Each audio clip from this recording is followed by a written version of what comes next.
نگاہ ہے جمی ہے جالیوں پر نگاہ ہے جمی ہے غوث اعظم ہو غوث الورا ہو غوث اعظم ہو غوث الورا ہو نور ہاں نور صلی اللہ ہو کیا بیان آپ کا مرتبہ ہو دستگیر اور مشکل کشا ہو آج دیدار اپنا کرا دو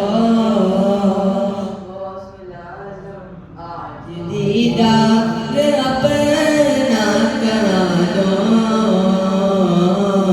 جالیوں پر نگاہ ہے جمی ہے جالیوں پر نگاہ ہے جمی ہے ایک مجرم شیعہ کار ہوں میں ہر خطا کا سزاوار ہوں میں میرے چاروں طرف ہے اندھیرا روشنی کا طلبگار ہوں میں ایک دیا ہے سمجھ کر جلا دو ایک دیا ہے سمجھ کر جلا دو جالیوں پر نگاہ جمی ہے جالیوں پر نگاہ جمی ہے وجد میں آئے گا سارا عالم وجد میں آئے گا سارا عالم جب پکاریں گے یا غوث اعظم وہ نکل جائیں گے جالیوں سے اور قدموں میں گر جائیں گے ہم پھر کہیں گے کہ بگڑی بنا دو جالیوں پر نگاہ جمی ہے جالیوں پر نگاہ جمی ہے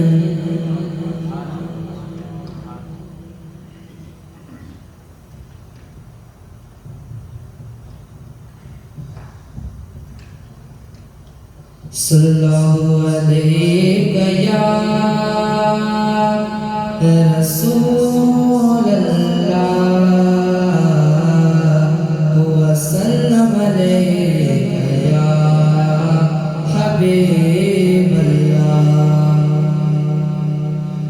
سحر کا وقت تھا معصوم گلیاں مسکراتے تھے سحر کا وقت تھا معصوم گلیاں مسکراتے تھے ہمارے خیر مقدم کے ترانے گنگناتے تھے ابھی جبریل منبر سے کہنے میں صدا آئی ہے عبداللہ کے گھر سے مبارک ہو شہر دو سرا تشریف لے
حیات درود کے گجرے اپنے محبوب پر جو ہے تیرے مخلوق بہترے اسی محبوب سے وابستہ میں شفاعت ہے کہ ہر ہمت شکست مشکل میں جس نے دستگیری کی ہو الحبیب الذی ترجی شفاعتہ ہو الحبیب الذی ترجی شفاعتہ لکل حول من الاحوال مقتحم مولایا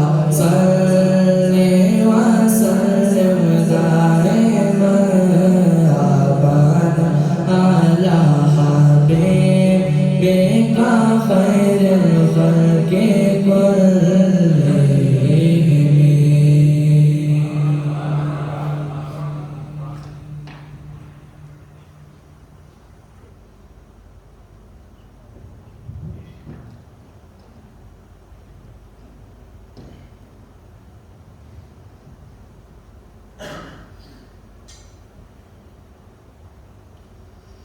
اب میں بلا تاخیر حضرت کی بارگاہ میں مؤدبانہ گزارش کروں گا کہ حضرت کرسی خطابت پر تشریف لائیں اور اپنے روحانی افروز ایمان افروز خطاب سے ہمارے دلوں کو منور و منزہ فرمائیں. آئیے حضرت کا استقبال نعرہ تکبیر سے کریں. نعرہ تکبیر، نعرہ تکبیر، نعرہ رسالت، نعرہ رسالت. استاد الاساتذہ حضرت مفتی اشرف رضا صاحب برہانی، نعرہ تکبیر، نعرہ رسالت.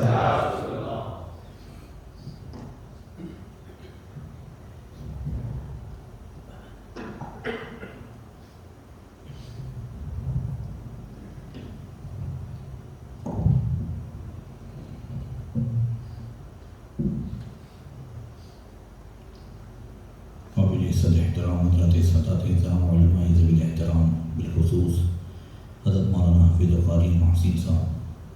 سامعین کرام السلام علیکم ورحمۃ اللہ وبرکاتہ.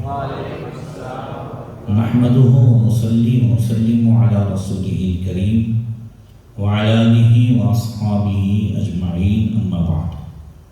فأعوذ بالله من الشيطان الرجيم. بسم الله الرحمن الرحيم. أولئك كتب في قلوبهم الإيمان. صدق الله مولانا العظيم. درود شریف پڑھیں. اللهم صل على سیدنا مولانا محمد معدن الجود والکرم وآلہ وصحبہ وبارک وسلم. تھوڑی دیر کے لیے ہم اور آپ اللہ اس کے رسول کی ذکر کے لیے حاضر ہوئے. اپنے ایمان اور عقائد اور اعمال کی اصلاح کی غرض سے اللہ تبارک و تعالی ہم سب کی حاضری کو قبول فرمائے. اس محفل کو دنیا و آخرت میں ہم سب کے لیے ذریعہ نجات بنائے. مولا کریم ہم سب کو علم نافع اور عمل صالح کی توفیق عطا فرمائے. اللہ تبارک و تعالی نے ہر چیز میں ٹیسٹ رکھا ہے، مزہ رکھا ہے. مزہ صرف کھانے پینے اور انہیں چیزوں میں نہیں ہے کہ ہم سمجھتے ہیں کہ بھائی یہ نمکین ہے یا میٹھا ہے یا کھٹا ہے، بلکہ آپ اگر تقریر سنیں تو باہر نکل کے کہتے ہیں کہ مزہ آیا کہ نہیں آیا، تو پتہ چلا سننے میں بھی مزہ ہے. کوئی منظر آپ نے دیکھا تو کہتے ہیں دیکھنے میں مزہ آیا یا نہیں آیا. کہتے ہیں مجھے نہیں دیکھنا، مجھے مزہ نہیں آتا. ہر چیز میں مزہ ہے. اسی طریقے سے اللہ تعالیٰ نے ایمان میں بھی مزہ رکھا. ہر چیز کا مزہ جو جسمانی اعتبار سے انسان کو کب اچھا لگے گا یا مزہ کب آئے گا؟ جب اس کی ہیلتھ اچھی ہو، تندرستی ہو، تو اسے ہر چیز کا مزہ محسوس ہوگا. اور اگر ہیلتھ اچھی نہیں ہے تو پھر وہ کڑوا کھائے، بلکہ میٹھا کھائے تو بھی کڑوا لگتا ہے، گلاب جامن بھی کڑوا لگتا ہے. جسم تندرست ہے تو پھر ہر چیز کا مزہ اسے محسوس ہوگا. اور جسم میں اگر بیماری ہے، ٹائفائیڈ ہے یا کوئی بھی اللہ نہ کرے بیماری ہے، تو پھر انسان میٹھا بھی کھائے تو اسے کڑوا محسوس ہوتا ہے۔ ایسے ہی اگر دل تندرست ہے، روح تندرست ہے، تو ایمان کا مزہ محسوس ہوگا، ایمان کا مزہ محسوس ہوگا۔ اور اگر روح تندرست نہیں ہے، روح بیمار ہے، جسم دل بیمار ہے، تو پھر ایمان کا مزہ محسوس ہوگا نہیں۔ اور جب ایمان کا مزہ نہیں ملتا انسان کو تو پھر عبادت میں بھی مزہ نہیں آتا۔ اگر ایمان میں مزہ ہے تو عبادت میں مزہ ہے، اگر ایمان میں مزہ ہے تو تلاوت قرآن میں مزہ ہے، اگر ایمان کا مزہ اسے حاصل ہے تو پھر اسے اللہ تعالیٰ کے ذکر میں، نبی کی نعت میں، اللہ والوں کی یاد میں، سب میں مزہ محسوس ہوگا۔ مگر شرط یہ ہے کہ ایمان کا مزہ، اور ایمان کا مزہ کب محسوس ہوگا؟ جب دل بیمار نہ ہو۔ اب دل کی بیماری کیا ہے؟ جیسے حسد ہے، بغض ہے، غرور ہے، تکبر ہے، بڑائی ہے، اور دل میں کسی کے تعلق سے دشمنی ہے، یہ سب دل کی بیماری ہے۔ ایسے ہی لالچ ہے، حرص ہے، ہوس ہے، اور خاص کر کے جلن ہے، یہ سب دل کی بیماریاں ہیں۔ اور جب یہ دل بیمار ہو، ایسے ہی اللہ تعالیٰ، اللہ والوں کی دشمنی ہے، ایک تو عام دشمنی، ایک اللہ والوں کی دشمنی۔ یاد رکھیے کہ کسی گناہ سے دل بہت دیر میں جا کے کالا ہوتا ہے، مگر اللہ والے کی دشمنی سے دل فوراً کالا ہو جاتا ہے۔ اور نیکیوں سے دھیرے دھیرے دل کا کالا پن دھلتا ہے، اللہ والے کی نظر سے ایک سیکنڈ میں بھی دھل جاتا ہے۔ اعلیٰ فرماتے ہیں دل عبث خوف سے پتہ سا اڑا جاتا ہے، بلہ ہلکائی سہی بھاری ہے بھروسہ تیرا۔ تو اگر دل بیمار ہے، اور دل کی یہ ساری بیماریاں، اب یہ بیماریاں نہ ہوں اس کے لیے کیا ہے؟ دل میں یہ بیماریاں نہ ہوں اور ایمان کا مزہ محسوس ہو جائے تو اپنے کریم صلی اللہ علیہ وسلم نے 3 میڈیسن بیان فرمائی۔ مشکاۃ شریف میں ہے، فرمایا ذاق طعم الایمان من رضی باللہ ربا وبالاسلام دینا وبمحمد صلی اللہ علیہ وسلم نبیا ورسولا۔ فرمایا اس نے ایمان کا مزہ چکھ لیا۔ نبی فرماتے ہیں جو اللہ سے رب ہونے کے اعتبار سے راضی ہو گیا، اسلام سے دین ہونے کے اعتبار سے، مذہب ہونے کے اعتبار سے راضی ہو گیا، اور محمد صلی اللہ علیہ وسلم سے نبی و رسول ہونے کے اعتبار سے راضی ہو گیا۔ یہ تو اس کا ترجمہ ہوا۔ اب اس کو سمجھیں، ایک بندہ اللہ سے رب ہونے کے اعتبار سے راضی ہو گیا، حضور نے دل کی بیماریوں سے بچایا۔ اب جب رب کا معنی ہے پالنے والا، اللہ سب کا پالنے والا ہے، بولو ہے کہ نہیں؟ اب ایک بندہ اس اعتبار سے راضی ہو گیا کہ اللہ میرا بھی پالنے والا ہے، میرے بھائی کا بھی پالنے والا ہے، میرے دوست کا، میرے پڑوسی کا، سب کا پالنے والا اللہ ہے، اس کا مطلب یہ ہے کہ سب کو دینے والا بھی اللہ ہی ہے۔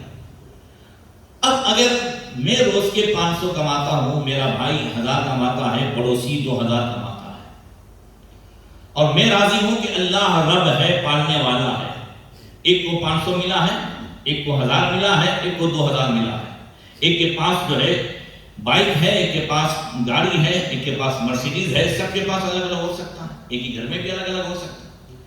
اب یہ ہے کہ جب میں 500 کماتا ہوں، میرا بھائی 1000 یا 2000 کماتا ہے، تو حسد تو ہوگا۔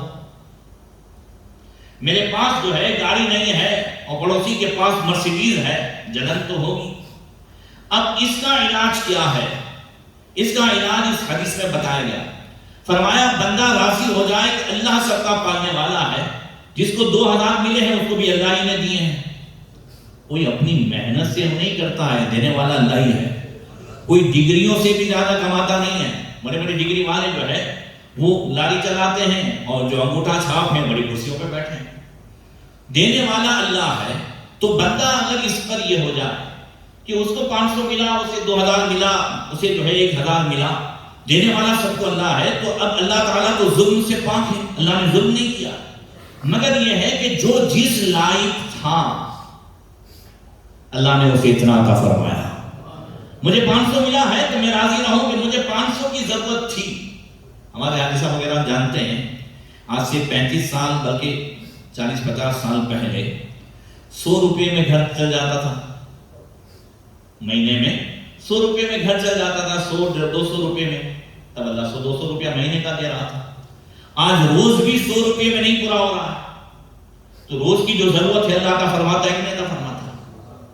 تو جو جس لائق ہے اللہ تعالیٰ اسے عطا فرماتا ہے۔ 25 پارے کی ایک آیت ہے جو اس کی طرف اشارہ کرتی ہے۔ اللہ فرماتا ہے یَهَبُ لِمَن يَشَاءُ إِنَاثًا وَيَهَبُ لِمَن يَشَاءُ ذُكُرًا أَوْ يُزَوِّجُهُمْ ذُكْرَانًا وَإِنَاثًا وَيَجْعَلُ مَن يَشَاءُ عَقِيمًا إِنَّهُ عَلِيمٌ قَدِيرٌ۔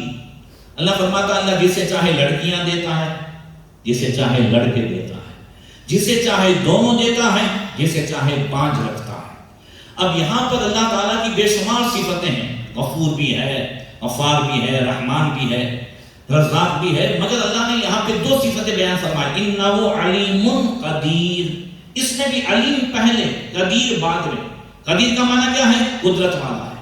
جسے لڑکیاں دی ہیں اسے لڑکے دے سکتا ہے، وہ تو دے سکتا ہے، جسے لڑکے دیے اسے لڑکیاں بھی دے سکتا ہے، جسے بانجھ رکھا ہے اللہ تعالیٰ اسے دونوں۔ اللہ کے خزانے میں کوئی کمی نہیں ہے۔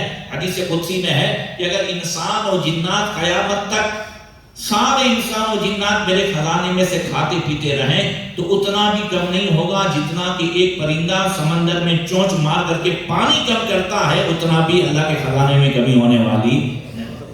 مگر یہاں پہ دیکھیں کہ قدیر علیم، تو علیم القدیر قدرت والا ہے، اس کے خزانے بھرے ہوئے ہیں، وہ دے سکتا، مگر علیم جاننے والا ہے۔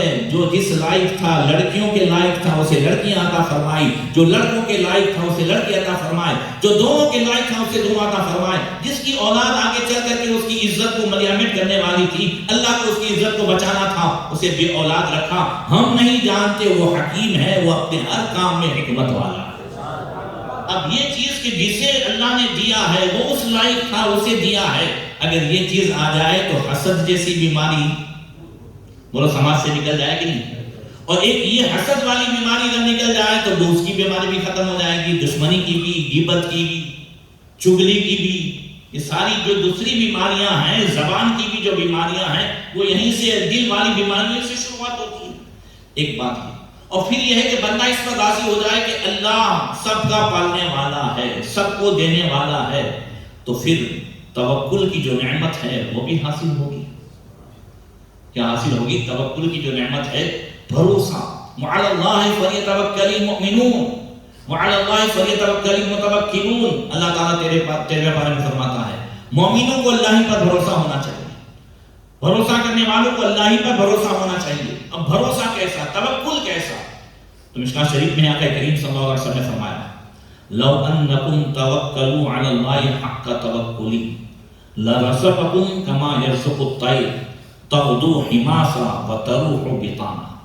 آقا فرماتے ہیں اگر تم اللہ پہ بھروسہ کرو جیسا کہ بھروسہ کرنے کا حق ہے تو اللہ تمہیں بھی ویسے ہی روزی دے گا جیسا کہ پرندوں کو روزی عطا فرماتا ہے، جو صبح گھونسلے سے خالی پیٹ نکلتے ہیں اور شام کو واپس آتے ہیں تو دانوں سے ان کا پیٹ بھرا ہوا رہتا ہے۔ بولو یہ صحیح ہے کہ نہیں ہے؟ اللہ فرماتا ہے جیسے پرندے، یہاں پہ اس کا یہ بھی نہیں ہے کہ ہم یہ کہیں کہ بس ہم مسجد میں بیٹھے رہیں، ہاتھ پیر نہ چلائیں، محنت نہ کریں، روزی کے لیے کوشش نہ کریں، یہ نہیں۔ حدیث میں کیا فرمایا؟ جیسا کہ پرندوں کو اللہ روزی دیتا ہے تو پرندے نکلتے ہیں، گھونسلے میں بیٹھے نہیں رہتے،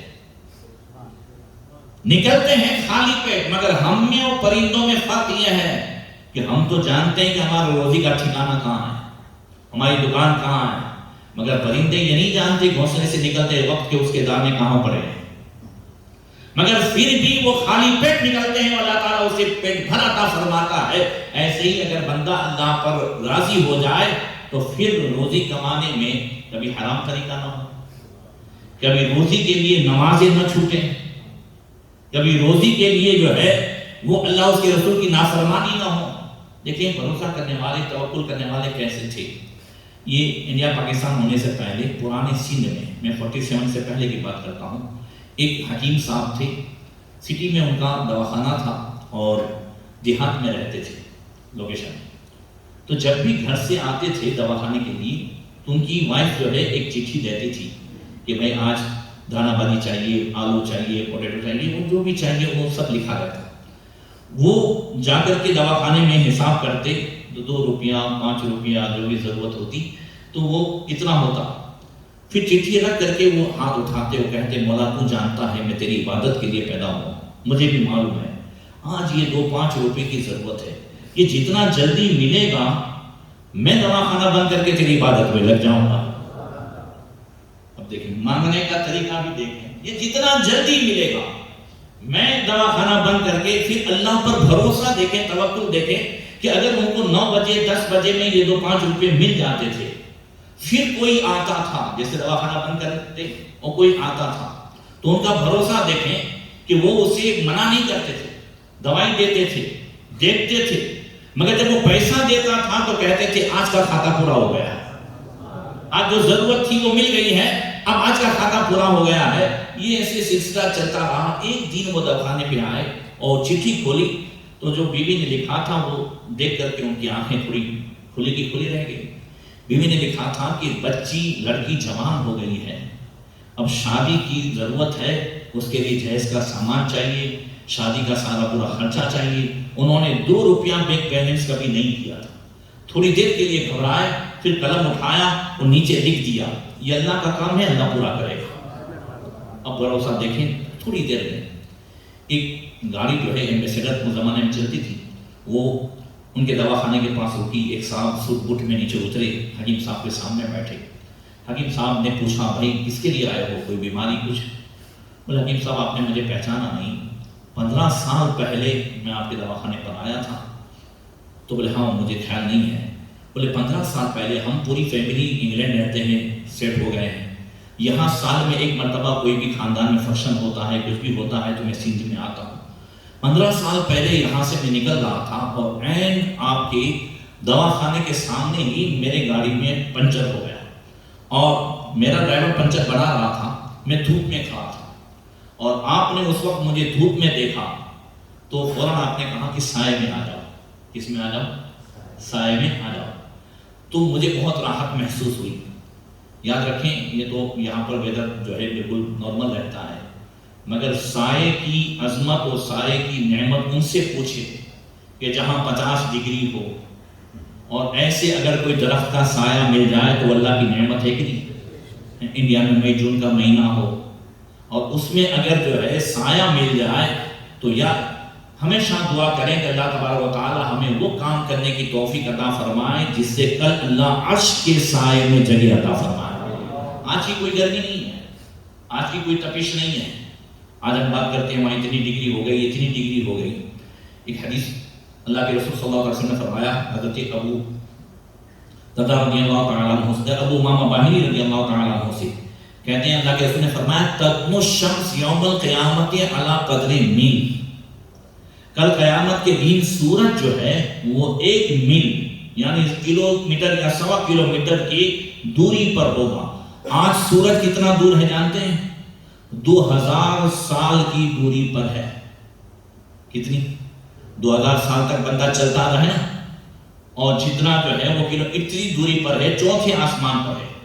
زمین سے پہلا آسمان 500 سال کی، پھر دوسرا، تیسرا، 4تھے آسمان پر ہے، اور کل سورج اتنا قریب ہوگا، اور پھر اللہ کے رسول فرماتے ہیں فَيَزْدَادُ عَلَىٰ حَرِّهَا كَذَا وَكَذَا، اور دنیا سے بھی زیادہ اس کی کل گرمی بڑھ جائے گی۔ دنیا میں جتنی گرمی ہے اس سے بھی زیادہ اتنا نزدیک ہوگا اور گرمی اس کی بڑھ جائے گی۔ حضور فرماتے ہیں فَتُغْلَى مِنْهَا مِنْ الْحَمَامِ كَمَا تُغْلَى الْقُدُورُ، حضور فرماتے ہیں کہ سر میں، کھوپڑی میں بھیجا اس طریقے سے کھولتا ہوگا جیسا کہ ہانڈی میں کوئی سالن جو ہے پکتا ہے کھلتا ہے، ایسے ہی بھیجے کھولتے ہوں گے۔ اللہ پھر فرمایا یُعْرَقُونَ عَلَىٰ قَدْرِ خَطَایَاهُمْ، لوگ اپنے اپنے گناہوں کی مقدار پسینے میں ہوں گے۔ وَمِنْهُمْ إِلَىٰ قَعْبَيْ وَمِنْهُمْ إِلَىٰ سَاقَيْ وَمِنْهُمْ إِلَىٰ وَسْطِهِ وَمِنْهُمْ إِلَىٰ مَنْيَلْجِهِ۔ حضور نے فرمایا کسی کا پسینہ اس کے گناہ کے مطابق ٹخنوں کے تک ہوگا، کسی کا گھٹنوں تک ہوگا، کسی کا کمر تک ہوگا، اور کوئی جو ہے یہاں منہ تک اس کو پسینہ ہوگا، اور پسینے میں دوسری حدیث میں ہے کہ 300 سال نکل جائیں گے۔ کتنے سال نکل جائیں گے؟ ایسی پوزیشن ہوگی کہ کفار کہیں گے کہ اللہ ہمیں جہنم میں ڈال دے مگر اس مصیبت سے نجات دے دے۔ ایسی حالت ہوگی، ایسی صورت میں کہ جہاں کوئی سایہ نہیں ہوگا. آقا فرماتے ہیں سبعۃ یظلھم اللہ فی ظلہ یوم لا ظل الا ظلہ. نبی نے فرمایا 7 لوگ وہ ہوں گے جو کل قیامت کے دن عرش کے سائے میں ہوں گے. اب یہ 7 میں ہم بھی اپنا ایڈمیشن کرا لیں، ہم بھی دیکھیں کہ اس میں ہمارا ایڈمیشن ہے کہ نہیں. فرمایا الامام العادل، انصاف کرنے والا بادشاہ کل عرش کے سائے میں ہوگا. چلو ہم بادشاہ تو نہیں بن سکتے، مگر اب دوسرا شاب نشأ فی عبادت اللہ، وہ نوجوان جس نے اپنی جوانی اللہ کی عبادت میں گزاری ہے، کل قیامت کے دن وہ بھی عرش کے سائے میں ہوگا. اس میں تو ایڈمیشن ہو سکتا ہے. وہ نوجوان جس نے اپنی جوانی اللہ کی عبادت میں گزاری ہوگی. یاد رکھیں کہ ایک بزرگ، ایک بوڑھے کی 1 رکعت اور نوجوان کی 10 رکعت نہیں، بلکہ بوڑھے کی 10 رکعت اور نوجوان کی 1 رکعت. نوجوان 1 رکعت پڑھے اور بوڑھا جو ہے بزرگ 10 رکعت پڑھے اللہ کے نزدیک نوجوان کی 1 رکعت بوڑھے کے 10 رکعت کے برابر ہے. اس لیے کہ جوانی کی عبادت کل قیامت کے دن جوانی کا خاص سوال اللہ تعالیٰ فرمائے گا کہ جوانی تم نے کس میں گزاری ہے. آقا کریم صلی اللہ علیہ وسلم کی بارگاہ میں ایک نوجوان اور ایک بزرگ بوڑھے دونوں جو ہے وہ آئے توبہ کرنے کے لیے، گناہ سے توبہ کرنے کے لیے. جب دونوں آئے تو جبریل امین علی نبینا علیہ الصلوۃ والتسلیم حاضر ہوئے. عرض کی یا رسول اللہ، نوجوان کو میرا بھی سلام کہیں، فرشتوں کا بھی سلام کہیں. آقا نے فرمایا جبریل جب دونوں ایک کام کے لیے آئے ہیں، گناہ سے توبہ کرنے کے لیے آئے ہیں، تو نوجوان کو سلام کیوں کروں؟ تو حضرت جبریل امین عرض کرتے ہیں یا رسول اللہ، اب اس بزرگ بوڑھے کو گناہ کرانے والی کوئی چیز نہیں ہے، اس کی خواہشات اب ختم ہو چکی، مگر نوجوان کو ابھی عبادت سے روکنے والی بھی بہت ساری چیزیں ہیں، گناہ کرانے بھی والی بہت ساری چیزیں ہیں، اس کی خواہشات ہیں. سب کو ٹھوکر مار کر کے وہ اللہ کی رضا کے لیے گناہ سے توبہ کرنے کے لیے آیا ہے، لہذا اسے میرا بھی سلام کہے اور سارے فرشتوں کا بھی سلام کہے. سرکار حضور مفتی عالمین فرماتے ہیں ریاضت کے یہی دن ہیں، بڑھاپے میں کہاں ہمت، جو کچھ کرنا ہو ابھی کر لو، ابھی نوری جوا دو. اللہ اکبر. تو بیٹھے شاب نشأ فی عبادت اللہ. پھر فرمایا رجل قلبہ معلق فی المسجد، تیسرا وہ آدمی کہ جس کا دل مسجد سے لگا ہوا ہو، جس کا دل کیا ہو، مسجد سے لگا ہوا ہو. اللہ تبارک و تعالیٰ ہمارے جناب ناصر بھائی کو شفا کاملہ عاجلہ فرمائے، ان کے لیے آسانی فرمائے. یہ جو ہمیشہ اس مسجد سے ان کا دل لگا ہوا، اور آقا کریم صلی اللہ علیہ وسلم نے فرمایا اذا رأيتم الرجل يتعاد الى المسجد فاشهدوا له بالایمان. جب تم دیکھو کہ کوئی جو ہے آدمی مسجد کی دیکھ بھالی کر رہا ہے، اس کو آباد کرنے کے لیے کوشش کر رہا ہے، تو اس کے ایمان کی گواہی دو کہ وہ مومن ہے. اللہ اکبر. تو اللہ تعالیٰ اپنے حبیب صلی اللہ علیہ وسلم کے صدقے میں ان کی خدمات کو قبول فرمائے، اور خود انہوں نے اس مسجد کی جو ہے خدمت کی، ہمیشہ بیان کرتے رہتے، رات میں آدھی رات میں. اللہ تعالیٰ اس کے صدقے میں ان کے لیے آسانی فرمائے. تو عرض کر رہا تھا کہ دل مسجد سے لگا ہوا ہو، اس کا مطلب بھی کیا ہے؟ بہت آسان لفظوں میں سمجھے. اس کا مطلب یہ نہیں ہے کہ بھئی ہم 24 گھنٹے مسجد ہی میں رہیں. اسلام ایسا پیارا مذہب ہے جس نے اپنے مننے والوں کو 1.5 گھنٹے کی تکلیف دی ہے اور 24 گھنٹے عبادت میں رکھا. کتنے گھنٹے کی تکلیف دی ہے؟ 1.5 گھنٹہ، 1.25 گھنٹہ یا 1.5 گھنٹہ. 5 ٹائم نماز، اس میں کتنا ٹائم لگے گا؟ 1.5 گھنٹہ زیادہ سے زیادہ. مگر اگر کوئی بندہ جیسے ابھی عشاء پڑھی، اب فجر جو ہے مان لو 5 بجے ہے، اور اس نے الارم رکھ دیا کہ نہیں مجھے 4:45 بجے جگنا ہے یا 5 بجے جگنا ہے. عشاء پڑھ کے اب سو جائے، گھر میں کام کرے یا سو جائے، وہ پوری رات نماز ہی میں. پوری رات کیا ہے؟ نماز. انتظار الصلاۃ بعد الصلاۃ فی الصلاۃ. نبی نے فرمایا ایک نماز کے بعد دوسری نماز کا انتظار ایسا ہی ہے کہ بندہ نماز ہی میں ہے. فجر پڑھی، اب اس نے سوچا ظہر جو ہے 12:30 بجے ہے، اب مجھے پہنچنا ہے، نماز پڑھنی ہے، یہ نیت کر لی. اب جاب پہ ہے، آفس میں ہے، کچھ بھی کام کرتا ہے، وہ عبادت ہی میں ہے. 24 گھنٹے میں 1.5 گھنٹہ اگر صرف 5 ٹائم نماز کی طرف ہمارا دل لگ جائے تو قلب رجل قلب معلق فی المسجد، یہ وہ آدمی ہے جس کا دل مسجد کی طرف لگا ہوا ہے، 5 ٹائم جانا ہے آنا ہے، تو پھر یہ نماز ہی میں ہے، عبادت ہی میں ہے کہ ایسا آدمی جو 5 ٹائم نماز کا بھی پابند ہو جائے تو عرش کے سائے میں ہوگا۔ رجلان تحابا فی اللہ اذا اجتمعا علیہ وتفرقا علیہ، ایسے 2 آدمی کہ اگر محبت کرے تو اللہ رسول کے لیے اور دشمنی کرے تو بھی اللہ رسول کے لیے، آپسی دشمنی نہ ہو، محبت ہو تو اللہ رسول کے لیے کہ بھئی یہ اللہ رسول کا چاہنے والا، اب یہاں آپ الگ الگ جگہ کے ہیں مگر یہ ہے کہ یا رسول اللہ والے ہیں تو محبت والے ہیں، یا غوث والے ہیں تو محبت والے ہیں۔ تو اگر دشمنی بھی ہو، دوری بھی ہو، تو اس لیے کہ بھئی اب یہ اللہ رسول سے کٹا ہے تو اب یہ ہمارا نہیں ہے، نبی سے ہو جو بیگانہ اسے دل سے جدا کر دے، پدر مادر برادر جان مال سب ان پہ فدا کر دے، جہاں میں عام پیغام شہ احمد رضا کر دے، پلٹ کر پیچھے دیکھیں پھر سے تجدید وفا کر دے۔ اگر اس طریقے سے اللہ رسول ہی کے لیے محبت کرے یا دشمنی کرے، حضور فرماتے ہیں ایسے 2 آدمی بھی کن عرش کے سائے میں ہوں گے۔ اور 5واں آدمی رجل دعت امرات ذات حسب و جمال فقال انی اخاف اللہ، ایسا جوان یا ایسا آدمی جسے کسی خوبصورت حسین و جمیل و مالدار عورت زناکاری کے لیے بلائے اور وہ کہہ دے میں اللہ سے ڈرتا ہوں، میں کس سے ڈرتا ہوں؟ اللہ سے ڈرتا ہوں۔ اس کے پاس سب کچھ ہو، جوانی بھی ہے، خواہشات بھی ہے، پیسہ بھی ہے اور برائی میں مبتلا ہو سکتا ہے، اور صرف اللہ کی رضا کے لیے اللہ کے کل قیامت کے دن کھڑا ہونا ہے، اور اللہ کے ڈر سے اگر وہ چھوڑ دیتا ہے تو کل وہ عرش کے سائے میں ہوگا۔ یہ بہت بڑی بات ہے۔ خلیفہ ہارون رشید اور اس کی بیگم زبیدہ میں کچھ لڑائی ہو گئی، تو زبیدہ نے کہہ دیا تو جہنمی ہے، اور ہارون رشید نے بھی کہہ دیا اگر میں جہنمی ہوا تو تجھ پہ طلاق، پھر اپنے ساتھ میں نہیں رہا۔ اب بات تو ہو گئی مگر پریشان ہوئے دونوں کہ اب کون فیصلہ کرے کہ ہارون رشید جنتی ہے یا جہنمی ہے، دنیا میں تو فیصلے ہو نہیں سکتے۔ صبح علماء کو بلایا اور اس نے کہا کہ بھائی ایسا ہوا ہے، میں نے یہ قسم کھا لی ہے تو کیا کریں، طلاق ہوئی کہ نہیں ہوئی؟ علماء نے کہا بھائی یہ فیصلہ تو ہم نہیں کر سکتے کہ تم دوزخی ہو یا جنتی ہو، تو یہ طلاق ہو جائے گی۔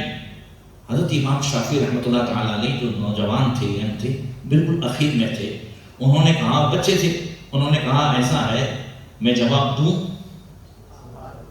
بولے ہاں بالکل، آگے آ جاؤ۔ اور رشید سے کہا تم نیچے اتر تخت سے اور میں بیٹھتا ہوں۔ بولے ایسا کیوں؟ بولے تجھے ضرورت ہے نا، یہ علم کی قدر ہے، تو نیچے اترا، اوپر بیٹھے۔ کہا رشید یہ بتا کہ زندگی میں کبھی ایسا ہوا ہے موقع کہ تو گناہ کر سکتا تھا اور تجھے کوئی چیز روکنے والی نہیں تھی، دنیا کا کوئی کسی بھی انسان کا تجھے ڈر نہیں تھا، مگر صرف یہ ہے کہ اللہ کے ڈر کی وجہ سے تو نے وہ گناہ چھوڑا ہو، ایسا زندگی میں کبھی ہوا ہے؟ تو اس نے کہا 2 مرتبہ ایسا ہوا ہے، 1 مرتبہ نہیں، زندگی میں 2 مرتبہ ایسا ہوا ہے، میں ہر طرح سے گناہ کر سکتا تھا مگر صرف اللہ کے خوف کی وجہ سے اس گناہ سے بچ گیا ہے۔ تو امام شافعی فرماتے ہیں پھر تم اور زبیدہ آرام سے رہو، طلاق نہیں پڑی ہے، تم جنتی ہو۔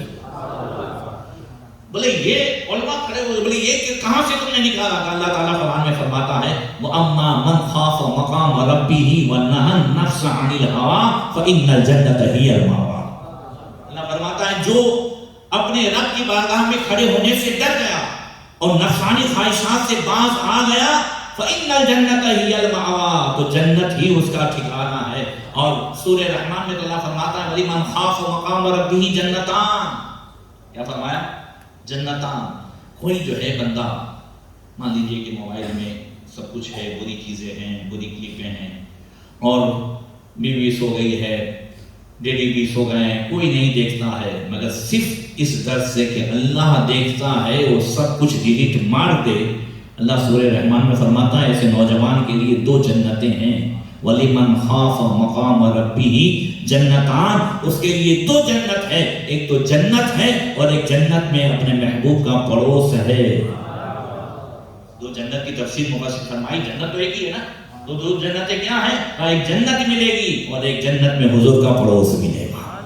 اور پھر فرمایا رجل یتصدق بصدقۃ اخفاها حتى لا تعلم شماله ما تنفق یمینہ.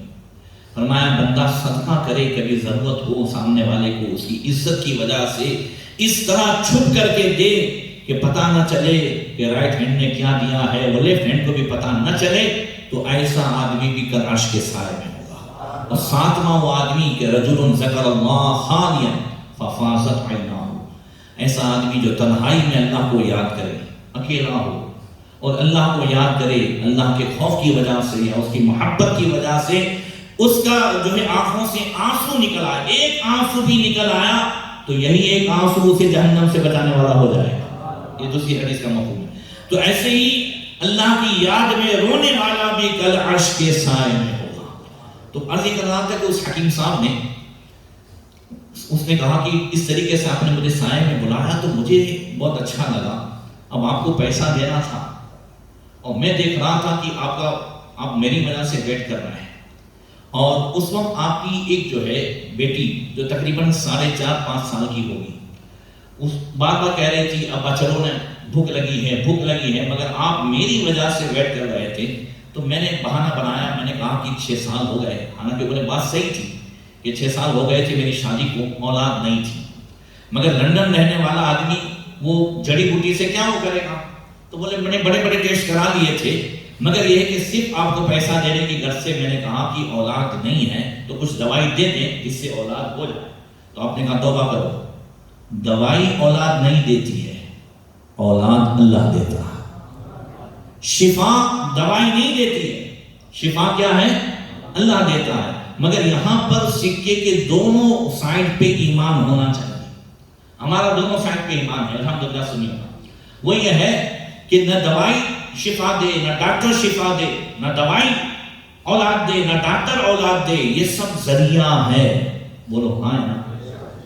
تو دوائی کرنا شرک نہیں ہے نا، ڈاکٹر کے پاس جانا شرک ہے، شفا اللہ دیتا. وَإِذَا مَرِضْتُ فَهُوَ يَشْفِينِ. ابراہیم علیہ السلام کا قول اللہ تعالیٰ نے نقل فرمایا قرآن میں کہ ابراہیم علیہ السلام کہتے ہیں جب میں بیمار ہوتا ہوں تو شفا اللہ دیتا ہے، شفا بھی اللہ دیتا ہے اور اولاد بھی اللہ تعالیٰ دیتا ہے. مگر اللہ چاہے، اللہ شفا دینا نہ چاہے تو اسپیشلسٹ کے پاس چلے جاؤ، 50 لاکھ خرچ کر دو، وہ شفا ملتی ہے نہیں. اور شفا دینا چاہے تو 10 روپے کی جو فیملی ڈاکٹر کی دوائی ہوتی ہے اس سے بھی شفا مل جاتی کہ نہیں. تو اللہ چاہے تو دھول سے بھی شفا دے سکتا ہے، وہ اللہ چاہے تو غریب نواز کے مزار کے پھول سے بھی شفا دے سکتا ہے. بولو صحیح ہے کہ نہیں؟ اللہ شفا دینا چاہے تو غریب نواز کے مزار کے پھول سے بھی. تو جیسے دھول نے شفا نہیں دی ہے، شفا اللہ نے دی ہے، تو ایسے ہی مزار کے پھول سے جو نسبت ہو گئی ہے تو اللہ چاہے تو اسے بھی شفا ملے، تو وہ بھی شرک نہیں ہے. بلکہ بات لمبی ہو جائے گی، آپ کہیں تو میں ایک واقعہ سنا دوں. یہ 1981 کا واقعہ ہے. شہنشاہ گجرات سیدنا سید علی میرا داتا رحمۃ اللہ تعالیٰ علیہ، وہاں بڑے آپریشن ہوتے ہیں، بڑے جو ہے بیماروں کو شفا ملتی ہے، بلاؤں والوں کا. تو وہ 81 میں امریکہ کی ایک لیڈی تھی، پیٹرکس اس کا نام تھا. اس کو پیٹ میں السر ہوا امریکہ میں. اس کی بہن بھی ڈاکٹر تھی، بہت علاج کرایا. پھر وہ گھومنے کے لیے اپنے بوائے فرینڈ کے ساتھ جو ہے اس کا نام یورگن تھا، ممبئی آئی اور ممبئی سے پھر جے پور ہوتے ممبئی میں بھی خوب علاج کرایا، علاج بھی کرانا تھا اس کو. پھر جے پور سے ہوتے ہوئے احمد آباد کی طرف آئے تو راستے میں حضرت میرا سید علی داتا کا مزار پڑا. تو اتر کر کے بولے چلو دیکھ لیتے ہیں کیا ہے. تو اب چکر لگایا اور احمد آباد جا کر کے گیسٹ ہاؤس میں رک گئے. اب جیسے ہی رات ہوئی وہ سوئی تو کیا دیکھتی ہے کہ کوئی حسین و جمیل خوبصورت نوجوان ہے. وہ کہہ رہا ہے وہی مزار شریف دکھا کر کے کہ بکری کا دودھ جو ہے وہ مزار کے اوپر سے اتار کر کے پی لے تجھے اچھا ہو جائے. مزار کے اوپر سے دودھ اتار کے پی لے تجھے اچھا ہو جائے گا. اس نے اٹھ کر کے بتایا یورگن کو. اس نے پوچھا مینیجر کو کہ یہ کیا ہے. پھر وہاں گئے تو وہاں بھروچ کے ایک سواری تھے یعقوب بھائی کر کے، تو ان سے بات چیت ہوئی انگلش میں. اس نے بتایا خادم کو، بکری کا دودھ منگایا، پلایا، کہا 11 دن تک تمہیں آنا ہے۔ 11 دن وہاں رکے، احمد آباد آتے اور پھر روزانہ آتے، کوئی ایسا گیسٹ ہاؤس وہاں تھا نہیں تو احمد آباد سے روزانہ اپ ڈاؤن کرتے۔ 11 دن کے بعد اس نے ٹیسٹ کرایا تو رپورٹ آئی کہ کچھ ہوا ہی نہیں ہے، بیماری جیسے ختم، کچھ ہوا ہی نہیں تھا۔ السر جیسی بیماری 11 دن بکری کا دودھ اتار کر کے پینے سے، تو اب اسے بہت تعجب ہوا، کہا یہ مزار پر اتارنے سے کیا ہو جاتا ہے، بات سمجھ میں آ رہی؟ تو اس نے کیا کیا کہ 2 بوتل لی پانی کی اور ایک کو مزار کے اوپر سے اتارا، اس پہ لکھا اتارا ہوا پانی، اور ایک کو ویسے ہی رکھا اور بغیر اتارا ہوا، اسے بھیجا امریکہ کی لیبورٹری میں، اس میں چیک کرو ہے کیا۔ جو رپورٹ آئی وہ یہ تھی کہ جس میں اتارا ہوا لکھا ہے اور جو بغیر اتارا ہوا لکھا ہے، تو جو بغیر اتارا ہوا ہے اس سے کچھ بیماریاں ہو سکتی ہیں، اس میں کچھ جرمز ہے، مگر جو اتارا ہوا لکھا ہے وہ ایسا پانی ہے جو کئی بیماریوں کے لیے شفا ہو سکتا ہے۔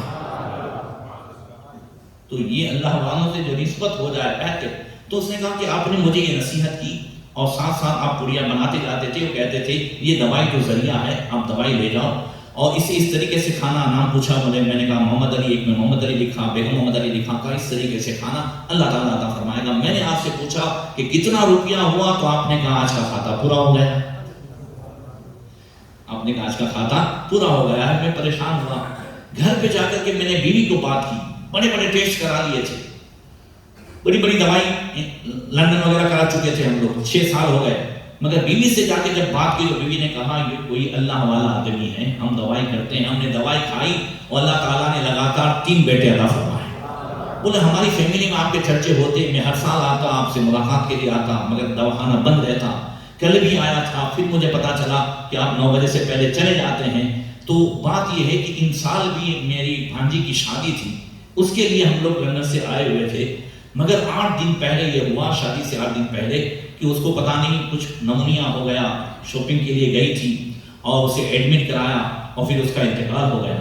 اب گھر میں ہمیشہ آپ کے تذکرے ہوتے تھے، تو مجھے آپ کی وہ بیٹی یاد آئی جو میں نے 15 سال پہلے دیکھی تھی، 4.5-5 سال کی، اب تو شادی کی عمر ہو گئی ہوگی، لہذا ہمارے گھر میں یہ تھا کہ یہ پورا خرچہ اور پورا شادی کا جہیز سب کچھ تیاری ہو چکی تھی میری بھانجی کی، اب اسے کسے دینا ہے۔ تو مجھے خیال آیا کہ میں جو ہے پورا ٹرک بھر کر کے سامان لے کر کے آیا ہوں، آپ اپنے گھر کا ایڈریس بتائیں تاکہ وہاں پہنچا دیا جائے، ہم نے طے کیا ہے کہ شادی کا پورا خرچہ ہم دیں گے۔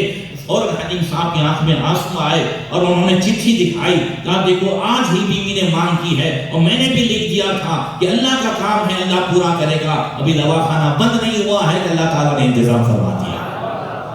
من رضی باللہ ربًا، جو راضی ہو جائے کہ اللہ رب ہے، اللہ پالنے والا ہے، اللہ دینے والا ہے، وبالاسلام دینا، بس اسی حدیث کو پورا کر دیتا ہوں، اور اسلام سے دین ہونے کے اعتبار سے راضی ہو جائے، کس سے ہو جائے؟ اسلام میرا مذہب ہے، جو بندہ اسلام سے مذہب ہونے کے اعتبار سے راضی ہو جائے گا تو اس کے کسی حکم سے اس کو نفرت ہوگی، یا اسلام کا کوئی حکم اس سے بوجھ لگے گا؟ جب اسلام میرا مذہب ہے تو اس کا کوئی حکم بھاری ہوگا، بوجھ ہوگا؟ نہیں، اسلام میں کوئی ایسا حکم ہے ہی نہیں جو بوجھ ہو۔ ایک فیشن چلی ہے کہ بھئی اسلام میں بہت ڈیپ میں نہیں اترنے کا، دین میں بہت ڈیپ میں نہیں اترنے کا، یہ اسلام پہ چلنا سب کا کام نہیں ہے، اسلام پہ چلنا مشکل ہے۔ حالانکہ کربلا والوں نے کبھی نہیں کہا کہ اسلام پہ چلنا مشکل ہے، حضرت بلال نے کبھی نہیں کہا کہ اسلام پہ چلنا مشکل ہے۔ حضرت بلال کو تو اتنی سزا دی جاتی تھی، وہ چمڑیاں نکل جاتی تھی، مگر ایک مرتبہ پھر بھی حضرت بلال مسکرا رہے تھے جب امیہ بن خلف مار رہا تھا، تب کسی نے پوچھا بلال اس وقت مسکرا رہے ہو؟ کہا یار تم جب بازار میں مٹکا خریدنے جاتے ہو تو اسے بھی بچا کے خریدتے ہو، تو اللہ تعالیٰ تو بلال کو خرید رہا ہے، وہ بھی امتحان لے رہا ہے۔ بلال نے بھی کہہ دیا مولا بوٹی بوٹی ہو جائے مگر احد احد کا نعرہ بھی نہ چھوٹے ہو، تیرے حبیب کا دامن بھی نہ چھوٹے۔ تو ایسا کوئی حکم ہے ہی نہیں۔ آقا کریم صلی اللہ علیہ وسلم نے فرمایا لولا، یہ بخاری شریف کی حدیث ہے، لولا نشق علی امتی لامرتم بتاخر العشاء اور بالصواب عند كل صلاۃ۔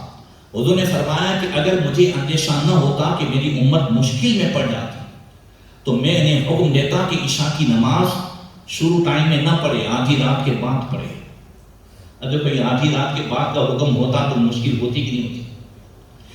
اگر مجھے اندیشہ نہ ہوتا کہ میری امت مشکل میں پڑ جاتی تو میں حکم دیتا کہ ہر نماز کے ٹائم مسواک ضرور کرے، مگر یہ واجب ہو جاتا تو مشکل میں پڑ جاتے، مسواک اتنے ملتے نہیں یا جو بھی ہوتا۔ حضور فرماتے میں نے اس لیے حکم نہیں دیا تاکہ میری امت مشکل میں نہ پڑ جائے۔ جب یہ اللہ کے رسول نے اتنا حکم نہیں دیا ہے تو بتائیں کہ اسلام میں کون سا ایسا حکم ہے جو مشکل ہو؟ مگر مشکل لگتا کیوں ہے وہ میں آپ کو بتاؤں۔ میں برسوں سے گاڑی میں بیٹھتا ہوں، ٹھیک ہے، اس سیٹ پہ بیٹھتا ہوں، لیفٹ سائڈ، ڈرائیونگ سیٹ پہ آج تک نہیں بیٹھا، ٹھیک ہے۔ تو یہاں بیٹھے بیٹھے اب میں ڈرائیونگ سیٹ پہ بیٹھ جاؤں، اتنے سالوں سے اس پہ بیٹھتا ہوں تو گاڑی چلانا مجھے دشوار لگے گا کہ نہیں؟ کیونکہ میں نے سیکھا نہیں ہے۔ بات سمجھ میں آ رہی ہے؟ جب کوئی چیز سیکھی نہیں ہے تو وہ ہارڈ ہے، مشکل ہے۔ ایسے ہی ہمیں دین پر چلنا اس لیے مشکل لگتا ہے کہ ہم نے دین سیکھا نہیں۔ اگر دین سیکھ لیں، اسلامی تعلیم سیکھ لیں تو پھر کوئی چیز مشکل ہے نہیں۔ اور پھر فرمایا وَبِمُحَمَّدٍ نَبِيًّا وَرَسُولًا، اور محمد صلی اللہ علیہ وسلم سے نبی و رسول ہونے کے اعتبار سے راضی ہو جائے۔ اب جو بندہ حضور سے نبی و رسول ہونے کے اعتبار سے راضی ہوگا تو حضور کی ہر سنت سے راضی ہوگا۔ بولو راضی ہوگا کہ نہیں ہوگا؟ حضور کی ہر سنت سے راضی ہوگا اور سنت پر عمل۔ مجدد دیال ثانی امام ربانی شیخ احمد سرہندی رضی اللہ تعالیٰ عنہ فرماتے ہیں کہ ماہ رمضان میں ایک دن تہجد کے بعد آنکھ لگ گئی، تو آنکھ لگ گئی تو اب تھکن تھی، اسی میں رائٹ سائڈ سے لیفٹ سائڈ سو گیا۔ رائٹ سائڈ سونا سنت ہے، لیفٹ سائڈ سو گیا تو فوراً خیال آیا کہ یہ سنت کے خلاف ہے، مگر پھر خیال آیا سنت ہی تو ہے، یعنی فرض واجب نہیں ہے۔ بولے پھر فوراً خیال آیا کہ کس کی سنت ہے؟ سنت کہتے ہیں طریقے کو، کاپی۔ بولے کاپی ہے تو کس کی ہے؟ یہی سوچ کر کے بولے میں رائٹ سائڈ پھر ہو گیا۔ اب جیسے ہی رائٹ سائڈ ہوا، سنت کی قدر کی، امام ربانی فرماتے ہیں اس رات جو مجھے روحانیت ملی ہے وہ برسوں کے مجاہدے سے بھی نہیں ملی ہے۔ بولے کشف کے وہ دروازے کھلے ہیں ایک سنت کی تعظیم کی وجہ سے۔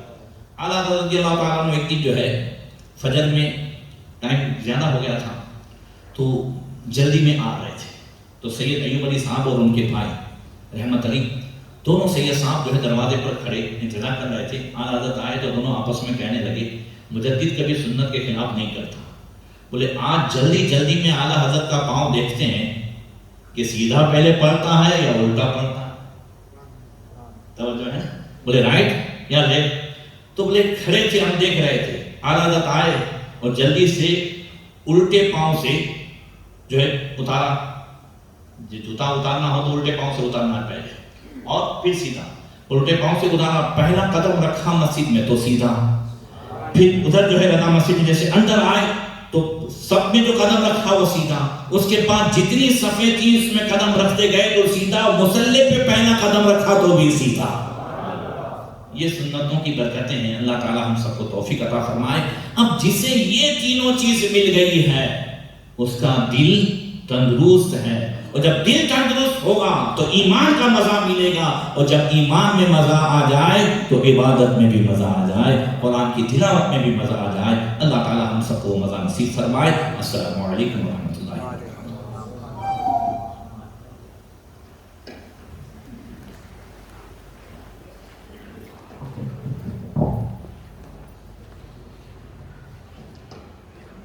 مصطفیٰ جان رحمت پہ لاکھوں سلام، شمع بز میں ہدایت پہ لاکھوں سلام۔ آقا مدنی آقا، آقا مدنی آقا، مہر چڑھ کے نبوت پہ روشن درود، مہر چڑھ کے نبوت پہ روشن درود،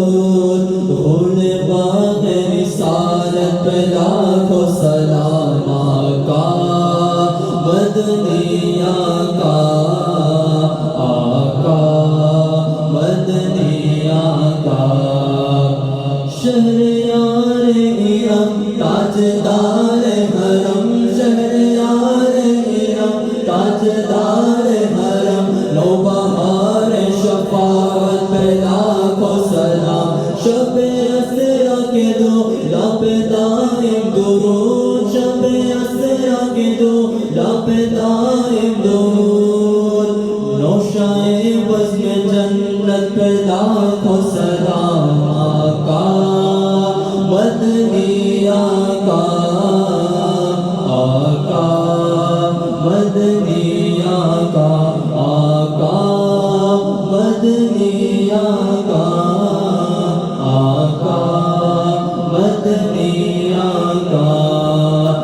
ہم غریبوں کے آقا پہ بے حد درود، ہم غریبوں کے آقا پہ بے حد درود، ہم فقیروں کی ثروت پہ لاکھوں سلام، ہم غریبوں کے آقا پہ بے حد درود، ہم فقیروں کی ثروت پہ لاکھوں سلام۔ آقا مدنی آقا، آقا مدنی آقا، جس طرف اٹھ گئی دم میں دم آ گیا، جس طرف اٹھ گئی، جس طرف اٹھ گئی دم میں دم آ گیا، اس نگاہ عنایت پہ لاکھوں سلام۔ آقا مدنی آقا، آقا مدنی آقا۔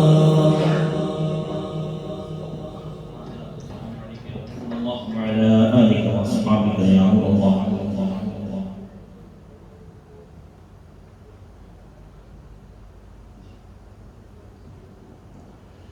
اللهم صل على سيدنا مولانا محمد المختلف المدواني وطاعك بالأسوان وخلق الجديدان واستقبل الخلقاء مبلغ روح وأهل بيته من التحية والسلام وبارك وسلم عليه كثيرا إلى العالمين ابن حبيب صلى الله عليه وسلم کے صدقے میں جو بھی ذکر خیر و مولا کریم قبول فرما، غلطیوں کو معاف فرما، ہمارے جانب سے ہمارے آقا مولا تاجدار مدینہ روحی فدا صلی اللہ علیہ وسلم کے بعد نظر مولا کریم قبول فرما، سرکار کے توسط سے جميع انبیاء کرام، اولیاء کرام، تمام صحابہ کرام، اہل بیت اعظام، شہداء و صالحین، اولیاء و کاملین، تمام امہات المؤمنین کے بعد نظر مولا کریم قبول فرما، جميع المؤمنین والمؤمنات المسلمین والمسلمات کے روح کو سب کا سب عطا فرما، مولا کریم ان تمام کے سب کے طفیل ہمارے خالیات مغرب مراد سے بطور فرما دے، پیشانیوں میں سجدوں کی طرف عطا فرما، پنج وقتہ با جماعت سنی امام سے نمازیں پڑھنے کی توفیق عطا فرما، سب کی روزیوں میں برکتیں عطا فرما، قرض سے رہائی عطا فرما، بیماروں کو شفا کلی عطا فرما، ہمارے جناب ناصر بھائی کو بھی شفا کلی عطا فرما، خاص کر کے ہمارے بھائی نے جو ان کے بھانجے کے لیے مولا کریموں سے بھی شفا کلی عطا فرما، سب کی پریشانی کو دور فرما، اسلامی زندگی اور ایمانی موت نصیب فرما، بار بار مکہ و مدینہ کی حاضری نصیب فرما۔